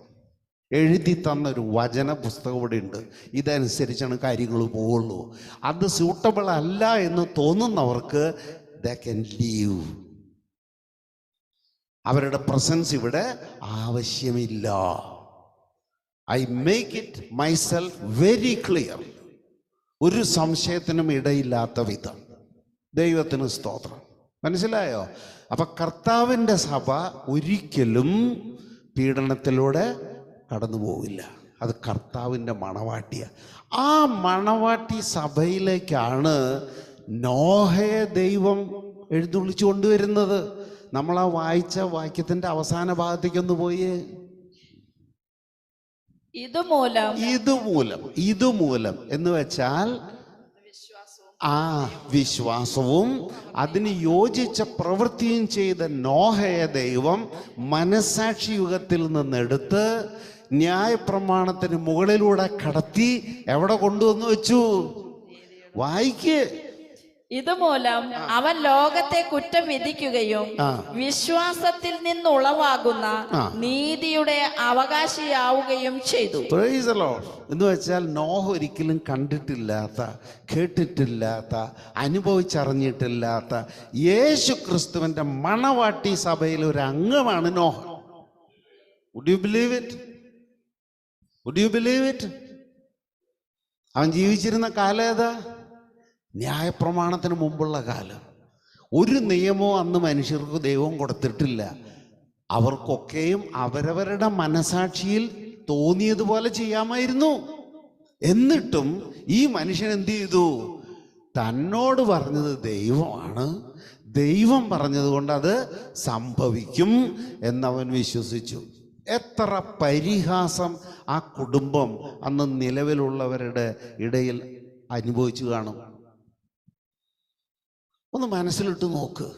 കാരണം ഈ ലോകത്തിലുള്ള സകലമാന ആളുകളും അവരുടെ കുടുംബം പോറ്റാൻ, അവരുടെ സമ്പത്ത് വർദ്ധിപ്പിക്കാൻ, അവരുടെ മക്കൾക്കും അടുത്ത തലമുറയ്ക്കും വേണ്ടി സമ്പാദിക്കാൻ വേണ്ടി പാടുപെടുമ്പോൾ ഇവിടെ ഒരു മനുഷ്യനും അദ്ദേഹത്തിൻ്റെ 3 മക്കളും കൂടെ അന്നുവരെ കാണപ്പെടാത്ത ഒരു കാര്യത്തിൽ നിന്ന് രക്ഷപ്പെടാൻ വേണ്ടി പെട്ടകം പണിയുന്നു. നിങ്ങളൊന്ന് ആലോചിച്ച് നോക്കി, ഈ ഭീമാകാരമായ പെട്ടകം ഇവിടെ നിന്ന് എങ്ങനെയാണ് വെള്ളത്തിലിറക്കുക? അങ്ങനെയാണെങ്കിൽ നോഹേ, ഈ പെട്ടകം നീ വല്ല കടലിൻ്റെ തീരത്തോ അല്ലെങ്കിൽ വല്ല പുഴയുടെ തീരത്തോ കൊണ്ടയ്ക്ക് എങ്ങനെയെങ്കിലും കെട്ടി വലിച്ച് അവിടെ ഇറക്കാം. നീ മരുഭൂമിയിൽ പെട്ടകം പണിതിട്ട് എന്താ കാര്യം? വല്ല കാര്യമുണ്ടോ? അപ്പം അവരുടെ മുമ്പിൽ, ആ നാട്ടുകാരുടെ മുമ്പിൽ എത്ര അപമാനം സഹിച്ചായിരിക്കും ഇവർ ഈ പെട്ടകം പണിത് കാണുക. അവര് മക്കളുടെ അടുത്ത് ചെന്നിട്ട് പറഞ്ഞു കാണും, ഡാ നിങ്ങളുടെ അപ്പനെ ഈ വയസ്സാവുമ്പോൾ വരുന്നൊരു സുഖമില്ല, ഈ ചിന്നൻ്റെ സുഖം, സ്ഥലകാല ബോധമില്ലാതിരിക്കുന്നൊരവസ്ഥ, അത് പിടിച്ചിരിക്കുക. അതുകൊണ്ട് നിങ്ങളൊക്കെ ചെറുപ്പക്കാരല്ലടാ, ന്യൂ ജനറേഷൻ പിള്ളേർ, നീയൊക്കെ അപ്പൻ്റെ ഒപ്പം കൂടിയിട്ട് ഇങ്ങനെ ഒരു പാഴ്വേലയ്ക്ക് സഹകരിക്കാൻ പാടുണ്ട.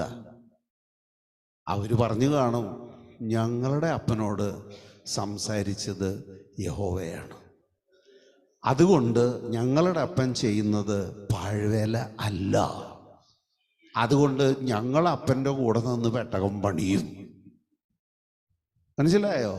ഈ നോഹയെക്കുറിച്ച് 2-ാമത്തെ പത്രോസിൻ്റെ ലേഖനത്തിൽ ഒരു വാക്യമുണ്ട്. അത് നിങ്ങൾ സത്യവേദപുസ്തകത്തിൽ നിന്ന് വായിക്കണം. 2 പത്രോസ് 2-ാം അധ്യായം.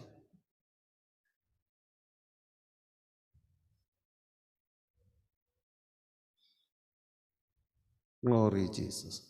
7-ാമത്തെ വാക്യം. ദൃഷ്ടാന്തമാക്കി വെക്കുകയും അധർമ്മികളുടെ ഇടയിൽ വസിച്ചിരിക്കുമ്പോൾ നാൾ തോറും അധർമ്മ പ്രവൃത്തി. അതല്ലല്ലോ. ഒരു മിനിറ്റ്. 5-ാമത്തെ വാക്യം. 5-ാമത്തെ വാക്യം. പുരാതന ലോകത്തെയും ആദരിക്കാതെ ഭക്തി കെട്ടവരുടെ ലോകത്തിൽ ജലപ്രളയം വരുത്തിയപ്പോൾ നീതി പ്രസംഗിയായ നോഹയെ. ആ വാക്ക് കിട്ടാൻ വേണ്ടിയിട്ടാണ് ഞാൻ ആ സത്യവേദപുസ്തകം വായിച്ചത്.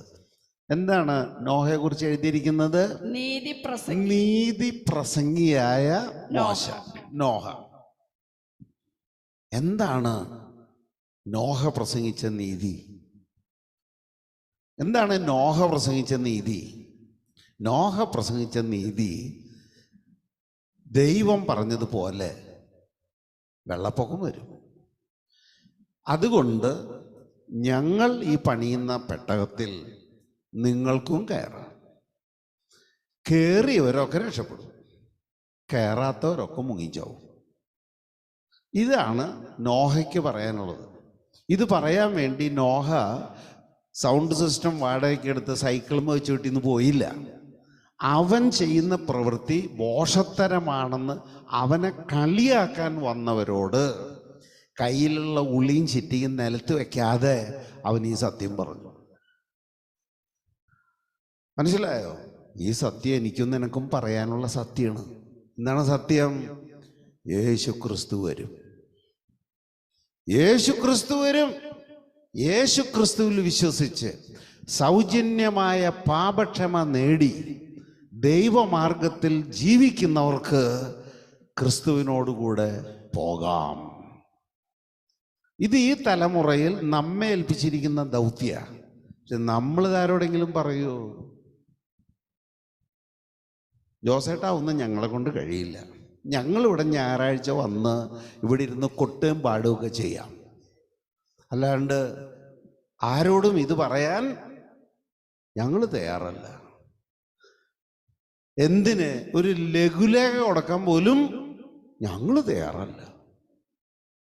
അപ്പോൾ നമ്മെ ദൈവം ആരുടെ കൂട്ടത്തിലെ പെടുത്തുക? ഈ നീതി പ്രസംഗിയായ നോഹയുടെ കൂട്ടത്തിൽ പെടുത്തുവോ, അതോ കൊള്ളരുതാത്ത മനുഷ്യ എന്ന വിളി നമ്മൾ കേൾക്കേണ്ടി വരുമോ? അതൊക്കെ ചിന്തിച്ചോ. കാരണം നമ്മുടെ ഈ കാലം വരെ, ഭൂമി ഉണ്ടായ കാലം മുതൽ ഈ ദിവസം വരെ ജനങ്ങൾ ദൈവത്തിലേക്ക് എടുക്കപ്പെട്ടിട്ടില്ല. ഇനി ഒരു ദിവസം ഒരു കാര്യം സംഭവിക്കാൻ പോകണം. എന്താ സംഭവിക്കാന്നറിയാമോ?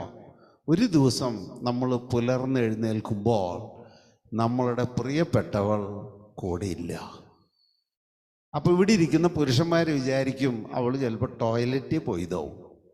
ഒരു ടോയ്ലറ്റിൽ ചെന്ന് നോക്കും, ടോയ്ലറ്റിലില്ല. അടുക്കളയിൽ നിന്ന് അവളുടെ അനക്കൊന്നും കേൾക്കുന്നില്ല. പിന്നെ പറമ്പുള്ളവരാണെങ്കിൽ ഒരു പറമ്പിലൊക്കെ നോക്കും, വെളുപ്പം കാലത്ത് എൻ്റെ കെട്ടിയോൾ എങ്ങോട്ട് പോയി, പറമ്പിലും ഇല്ല. അപ്പം അടുത്ത വീട്ടിൽ ചെന്നിട്ട് ചോദിക്കും, എൻ്റെ ഭാര്യ എങ്ങനെ ഇങ്ങോട്ട് വന്നോ? അപ്പം ആ വീട്ടിലെ പെണ്ണ് വളരെ തിടുക്കത്തിൽ ചോദിക്കും, എൻ്റെ ഭർത്താവിനെ എങ്ങാനും കണ്ട? അപ്പം ഇവിടുത്തെ ആള് ഭാര്യ അന്വേഷിച്ച് പോകുന്നു, അവിടുത്തെ ഭാര്യ ഭർത്താവിനെ അന്വേഷിച്ച് പോകുന്നു, രണ്ടാളെയും കാണുന്നില്ല.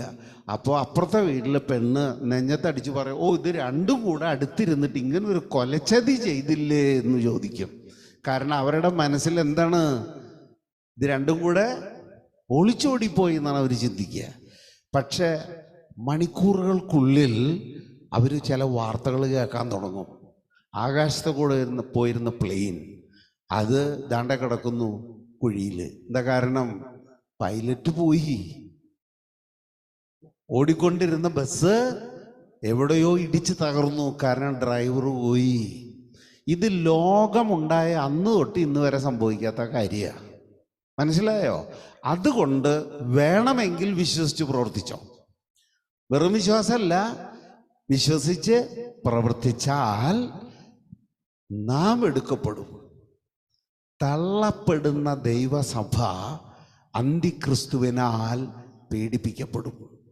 അത് 1260 ദിവസം, 42 മാസം, 3.5 കൊല്ലം യാതൊരു ദയാദാക്ഷിണ്യവും ഇല്ലാതെ പീഡിപ്പിക്കപ്പെടും. അന്ന് നമുക്ക് ആശ്വാസം തരാൻ പരിശുദ്ധാത്മാവ് ഈ ഭൂമിയെ കാണില്ല. കാരണം ദൈവത്തിൻ്റെ മണവാട്ടിയായ സഭ എടുക്കപ്പെടുമ്പോൾ സഭയെ ഒരുക്കുവാൻ വേണ്ടി സ്വർഗത്തിൽ നിന്ന് അയക്കപ്പെട്ട പരിശുദ്ധാത്മാവും സ്ഥലം വിടും. പിന്നെ നമുക്ക് രക്ഷപ്പെടാനുള്ള ഏകമാർഗം രക്തസാക്ഷിത്വമാണ്. ഇന്ന് ഒരാളോട് സുവിശേഷം പറയാനോ ഒരു ലഘുലേഖ കൊടുക്കാനോ തയ്യാറല്ല നീയാണോ അന്ന് രക്തസാക്ഷിത്വത്തിലൂടെ രക്ഷപ്പെടാൻ പോകുന്നത്? ചിന്തിക്കേ. എന്നിട്ട് നമ്മുടെ ജീവിതം ഒന്ന് ക്രമീകരിക്കുക. ദൈവത്തിൻ്റെ സ്വഭാവം ഇന്നും നമ്മൾ കണ്ടു. തെറ്റ് ചെയ്ത പാപിയായ ഒരു മനുഷ്യനാണ് യോശുവ എന്ന മഹാപുരോഹിതൻ. അതുകൊണ്ടാണ് സാത്താൻ അവനെയും കെട്ടി വലിച്ച് ദൈവത്തിൻ്റെ മുമ്പിൽ നിർത്തിയിരിക്കുന്നത്. സാത്താൻ പറഞ്ഞതിലും വല്ല നുണയുണ്ടോ? ഇല്ല. ജോഷുവ എന്ന ആ കാലത്തെ ദൈവത്തിൻ്റെ പുരോഹിതൻ പാപിയായിട്ടാണ് ദൈവത്തിൻ്റെ ദൂതൻ്റെ മുമ്പിൽ നിൽക്കുന്നത്. പക്ഷെ ദൈവം മനസ്സലിവ് കാണിച്ച ഒരു മനുഷ്യനും കൂടെയാണ് യോശുവ. അതുകൊണ്ട് ദൈവം സാത്താനോട് പറഞ്ഞു, സാത്താനെ, ദൈവം നിന്നെ ശാസിക്കുന്നു, ദൈവം നിന്നെ ഭത്സിക്കുന്നു എന്ന് പറഞ്ഞു. പക്ഷെ പിശാച് പോവാൻ തയ്യാറല്ല. എന്താ കാരണം? പാപം ചെയ്തവൻ്റെ മേൽ പിശാചിനൊരു അവകാശമുണ്ട്. ആ അവകാശം മുറുകെ പിടിച്ചുകൊണ്ട് ദൈവസന്നിധിയിൽ പിശാച് അനങ്ങാപ്പാറ പോലെ നിൽക്കുക. അപ്പം ദൈവം രണ്ടാമത് പിശാചിനോട് പറഞ്ഞു, ഇസ്രായേലിനെ എനിക്ക് വേണ്ടി തിരഞ്ഞെടുത്തിരിക്കുന്ന യഹോവയാണ് നിന്നെ ശാസിച്ചത്. പക്ഷെ പിശാച് പോവില്ല. അപ്പൊ ദൈവം പിശാചിനോട് യാചിക്കുകയാണ്. ദൈവം പിശാചിനോട് യാചിക്കുക എന്ന് പറഞ്ഞാൽ നിങ്ങൾക്കത് ഉൾക്കൊള്ളാൻ പറ്റില്ല. എഴുതി വെച്ചിട്ടുണ്ട്, വായിച്ചോ. തീയിൽ നിന്ന് വലിച്ചെടുക്കപ്പെട്ട ഒരു കൊള്ളിയല്ലേ ഇവൻ. പിശാചിനോട് ദൈവം പറയണ, ഇവൻ പാപിയാണെന്ന് എനിക്കറിയാം, എന്നിട്ടും ഇവനെ ഞാൻ തീയിൽ നിന്ന് വലിച്ചെടുത്തൊരു കൊള്ളിയല്ലേ. ഞാൻ ഇവനോട് കരുണ കാണിക്കുന്ന നിലയ്ക്ക് നിനക്ക് ഇവനോടും കരുണ കാണിച്ചുകൂടെ? സാത്താൻ കരുണ കാണിക്കുന്നവനാണോ? അല്ല. അപ്പൊ ദൈവം തൻ്റെ തൊട്ടടുത്ത ദൂതനോട് പറഞ്ഞു, ആ യോശുവയുടെ ആ മുഷിഞ്ഞ വസ്ത്രം അങ്ങ് മാറ്റിക്കള. കാരണം മുഷിഞ്ഞ വസ്ത്രം അവൻ ഇട്ടുകൊണ്ടിരിക്കുന്നിടത്തോളം സമയം ഉണങ്ങിയ സ്രാവ് കൊണ്ട് നായെ തല്ലിമാരി പിശാച് അവിടെ തന്നെ നിൽക്കുള്ളൂ. മനസ്സിലായ? അതുകൊണ്ട് അവൻ്റെ അഴുക്ക് വസ്ത്രം നീക്കാൻ പറഞ്ഞു. അങ്ങനെ ദൂതൻ അവന് ഒരു പുതിയ വസ്ത്രം കൊടുത്തു. ആ പുതിയ വസ്ത്രം കൊടുത്തു കഴിഞ്ഞപ്പോൾ ദൈവം പറഞ്ഞു, ഇതാ നിന്റെ അകൃത്യം നിന്നിൽ നിന്ന് നീങ്ങിയിരിക്കുന്നു. പിന്നെ പിശാചിൻ്റെ പൊടിയുണ്ടോ അവിടെ? പിന്നെ പിശാച് അന്നിക് സ്പ്രേ ആയി. പൊടി പോലുമില്ല കണ്ടുപിടിക്കാൻ. പ്രിയപ്പെട്ടവർ, ഇതാണ് ദൈവത്തിൻ്റെ സ്വഭാവം. പാപം ചെയ്തവരോട് സഹിഷ്ണുത കാണിച്ച് അവനു വേണ്ടി പിശാചിനോട് യാചിക്കുന്ന ഒരു ദൈവം. ആ ദൈവത്തിൻ്റെ സ്വഭാവമാണോ നമുക്ക് വേണ്ടത്? അതോ മറ്റുള്ളവരിൽ കുറ്റം ചാർത്തുന്ന പിശാചിൻ്റെ സ്വഭാവമാണോ നമുക്ക് വേണ്ടത്? ഞാൻ ആവർത്തിച്ച് പറയണ, ഈ സഭയിൽ 90% ആളുകൾ നല്ലവരാണ്. പക്ഷെ ബാക്കി ഒരു 10% ഉണ്ട് നശിച്ച് അടങ്ങൂ എന്ന് വാശിയുള്ളവർ. എനിക്ക് അവരെക്കുറിച്ച് ഒന്നും പറയാനില്ല. അവരവരുടെ പ്രവൃത്തി ചെയ്യട്ടെ, അവരവരുടെ പിതാവിൻ്റെ പണി ചെയ്യട്ടെ, ഞാൻ എൻ്റെ പിതാവിൻ്റെ പണിയും ചെയ്യട്ടെ. അവസാനം ഒരു ദിവസം നെല്ലും പതിരും വേർതിരിയുന്ന ദിവസം വരുമല്ലോ. ദൈവത്തിന് സ്തോത്രം. ഇത് ഞങ്ങൾ അപ്പനും മോനും കൂടെ പങ്കുവെച്ചെടുത്ത ദൂതൊന്നല്ല കേട്ടോ. ഞങ്ങൾ അപ്പനും മോനും ആണല്ലോ. എൻ്റെ ആഗ്രഹം ഞാൻ പ്രസംഗിക്കുന്ന ദിവസം ജിംസം പ്രസംഗിക്കരുത്, വേറെ ആരെങ്കിലും പ്രസംഗിക്കണം എന്നാ. പക്ഷേ സാഹചര്യങ്ങൾ അങ്ങനെ വന്നുകൊണ്ട് എന്തുണ്ടാകുന്നു, അപ്പനും മോനും ഒരേ ദിവസം വരുന്നു. ദൈവത്തിന് സ്തോത്രം. ഇത് ഞങ്ങൾ മനഃപൂർവ്വം ഉണ്ടാക്കിയ പരിപാടിയൊന്നുമല്ല. മനസ്സിലായോ? നാം ദൈവ സ്വഭാവത്തിൽ ഇരിക്കേണ്ടവരാ, ദൈവ സ്വഭാവത്തിൽ ജീവിക്കേണ്ടവരാ. അതിനു വേണ്ടി വേണമെങ്കിൽ ജീവൻ കൊടുക്കാനും നമ്മൾ തയ്യാറാകണം. അതുകൊണ്ട് നിന്റെ സഹോദരൻ ഒരു തെറ്റ് ചെയ്യുമ്പോൾ നീ അവനെ ശാസിക്കണം, നീ അവനെ ഗുണദോഷിക്കണം. പക്ഷെ നീ അവനെ ഹൃദയം കൊണ്ട് വെറുക്കരുത്. ശാസിക്കണം. ശാസനം ഒഴിവാക്കിയിട്ട് ഒരാളെ നേർവഴിക്ക് കൊണ്ടുവരാൻ പറ്റില്ല. പക്ഷെ അവരെ ഹൃദയം കൊണ്ട് വെറുക്കരുത്. അത് വ്യഭിചാരികളോട് പോലെ എന്താ പറയുന്നു നോക്കുക. യൂദയുടെ ലേഖനം, അതിനാകെ ഒരു അധ്യായമുള്ളൂ. യൂദയുടെ ലേഖനം അതിൻ്റെ നോക്കട്ടെ 23-ാമത്തെ വാക്യം. അഗ്നിയിൽ അകപ്പെട്ടവരെ പിടിച്ചു കയറ്റുവിൻ. മാംസദാഹത്താൽ കളങ്കിതമായവരുടെ വസ്ത്രത്തെ പോലും വെറുത്തുകൊണ്ട് ഭയത്തോടെ അവരോട് കരുണ കാണിക്കുവിൻ. കണ്ടോ? മാംസദാഹത്താൽ കളങ്കിതരായവർ എന്ന് വെച്ചാൽ ദൈവം വെറുക്കുന്ന മ്ലേച്ഛ പാപത്താൽ തങ്ങളെ തന്നെ മലിനമാക്കിയവർ. അവരോട് എന്ത് ചെയ്യണം? കരുണ കാണിക്കണം. അതാണ് ദൈവത്തിൻ്റെ സ്വഭാവം. അതാണ് യേശു കാണിച്ചു തന്നത്. വ്യഭിചാരത്തിൽ പിടിക്കപ്പെട്ട ഒരു സ്ത്രീയെ കൊണ്ടുവന്ന് മുമ്പിൽ നിർത്തിയിട്ട് പരീശന്മാർ പറഞ്ഞെന്താണെന്നറിയാമോ? ഇത്തരം സ്ത്രീകളെ കല്ലെറിഞ്ഞു കൊല്ലണം എന്നാണ് ന്യായപ്രമാണം ശാസിക്കുന്നത്. What are you going to say? കർത്താവ് അവളെ ശിക്ഷയ്ക്ക് വിട്ടുകൊടുക്കല്ല ചെയ്തത്. കർത്താവ് അവളെ രക്ഷിച്ചെടുത്തു. വേണമെങ്കിൽ ദൈവസഭയിലെ ഒന്നാമത്തെ വിശുദ്ധ എന്ന് വേണേൽ വിളിക്കാം. ആണ് മഗ്ദലന മറിയം, അറിയാതിരിക്കണ്ട. ദൈവത്തിന് സ്തോത്രം. ഇതൊക്കെ നമ്മൾ നിരന്തരമായി കേട്ടിട്ടും നമുക്ക് ഈ മറ്റുള്ളവരുടെ കുറ്റം കണ്ടുപിടിക്കാൻ എന്താണ് ഇത്ര വലിയ വാസന? അപ്പൊ തിരിച്ചറിയുക, നിന്റെ ഉള്ളിൽ വസിക്കുന്നത് ദൈവത്തിൻ്റെ ആത്മാവ് അല്ല, കുറ്റപ്പെടുത്തുന്ന പിശാചിന്റെ ആത്മാവാണ് നിന്റെ ഉള്ളിലുള്ളതെന്ന് ഒന്ന് മനസ്സിലാക്കുക. There it is. കരുണ കാണിക്കാൻ അവസരം ഉണ്ടാകുമ്പോൾ കരുണ കാണിക്കണം. ഇത് ബൈബിളിൻ്റെ ഈ അറ്റം മുതൽ അറ്റം വരെ എഴുതി വച്ചിരിക്കുക. നമ്മളിപ്പോൾ സമൂലം കഷായത്തിനെടുക്കുന്നത് പോലെ പഴയ നിയമത്തും കുറച്ച് കൊത്തിയെടുത്തു, പുതിയ നിയമത്തും കുറച്ച് കൊത്തിയെടുത്തു, എല്ലാം കൂടെ കൂട്ടി അരിഞ്ഞ് തിളപ്പിച്ച് ഉപ്പിട്ടിട്ട് അങ്ങോട്ട് തരുകയാണ്. വേണമെങ്കിൽ കുടിച്ചോ. മനസ്സിലായോ? വിശ്വാസത്താൽ മാത്രം രക്ഷപ്പെടുക, നിത്യജീവനിൽ കടക്കുക അസാധ്യമാണ്. ഈ കഴിഞ്ഞ ദിവസം പത്തനംതിട്ടയിലേക്ക് പോയപ്പോൾ അവരിൽ ചിലരിപ്പോൾ ഈ സൂമിൽ ഓൾറെഡി ഇത് നിന്ന് കേട്ടുകൊണ്ടിരിക്കുക. അവരിൽ ഒരാൾ എൻ്റെ നേരെ ആക്രോശിച്ചു പറഞ്ഞു, നിങ്ങൾ ഒരു ദുരുപദേശക്കാരനാണ്. അവരിത് കേട്ടുകൊണ്ടിരിക്കുക. പക്ഷെ ആ ആളൊഴിച്ച് ബാക്കിയുള്ളവരൊക്കെ പറഞ്ഞു, ഞാൻ പറയുന്നത് സത്യമാണ്. മനസ്സിലായോ? അപ്പം യേശു ക്രിസ്തുവിൻ്റെ കാലത്തും പൗലോസിൻ്റെ കാലത്തും നമ്മുടെ ഈ കാലത്തും സത്യത്തോട് മറുതലിക്കുന്നവർ ഉണ്ടാകും.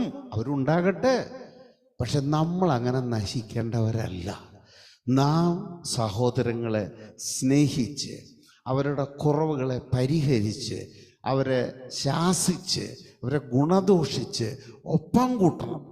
തള്ളിക്കളയുക എന്നുള്ളത് വളരെ എളുപ്പമാണ്. തള്ളിക്കളയുക എന്നത് വളരെ എളുപ്പമാണ്. പണിയുക എന്നത് ബുദ്ധിമുട്ടാണ്. ഇപ്പം ഈ സഭ പണിയാൻ എത്രയോ മാസങ്ങളെടുത്തിട്ട് അത് പണിത്, ഇവിടെ കാശൊന്നും ഉണ്ടായിരുന്നില്ല എന്നുള്ളതുകൊണ്ട് ഒരു ചക്കത്തൊണ്ടം പോലൊരു കഷ്ണേ പണിതുള്ളൂ. പക്ഷേ ഈ മൊത്തം സാധനം നശിപ്പിക്കാൻ 5 മിനിറ്റ് മതി. 10 സ്റ്റിക്ക് ഡയനാമൈറ്റ് കൂടി വന്ന് 500 പേരെ സാധനം കിട്ടിയാൽ ഈ സാധനം ഇങ്ങനെ തകർക്കാം.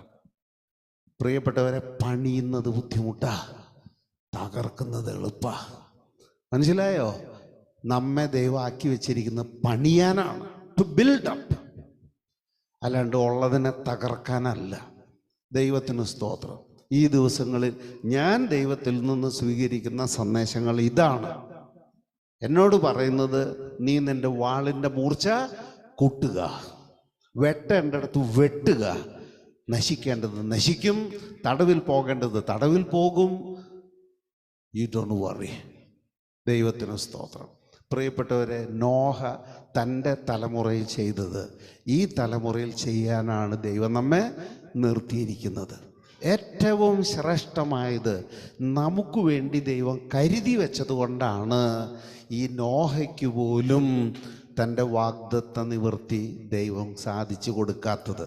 ഹെബ്രായർക്ക് എഴുതിയ ലേഖനം 11-ാം അധ്യായം 39-ാമത്തെ വാക്യം വായിച്ചാൽ നീതിമാന്മാരുടെ ഒരു വലിയ പട്ടിക അവിടെ കൊടുത്തിട്ട് പറയണ 39 പറയണ, ഇവരൊക്കെ അംഗീകാരം പ്രാപിച്ചെങ്കിലും വാഗ്ദാനം ചെയ്യപ്പെട്ടത് ദൈവം അവർക്ക് കൊടുത്തില്ല. വായിച്ചോ. വിശ്വാസം മൂലം ഇവരെല്ലാം അംഗീകാരം പ്രാപിച്ചെങ്കിലും വാഗ്ദാനം ചെയ്യപ്പെട്ടത് പ്രാപിച്ചില്ല. കാരണം നമ്മെ കൂടാതെ നമ്മളും ഒപ്പം ഓടിയെത്തി അവരുടെ കൂട്ടത്തിൽ ചേർന്നിട്ട് നമുക്കും അവർക്കും കൂടെ തരാൻ വേണ്ടി ദൈവം അവരെ കാത്തു നിർത്തിയിരിക്കുക.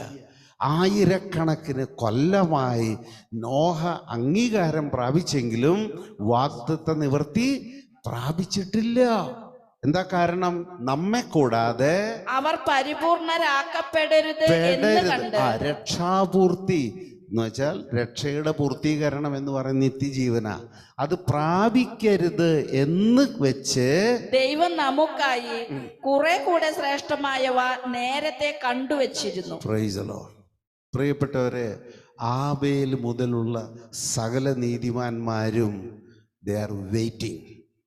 they are waiting for us to reach. നിങ്ങളൊന്ന് ആലോചിച്ച് നോക്ക്. ഇത്ര മഹത്തായ ഒരു പദവി ദൈവം നമുക്ക് തന്ന് നമ്മളെ മാനിച്ച് നിർത്തിയിരിക്കുമ്പോഴും നശിച്ചേ അടങ്ങൂ എന്നാണ് നിന്റെ വാശിയെങ്കിൽ നിന്റെ വാശി തന്നെ ജയിക്കട്ടെ.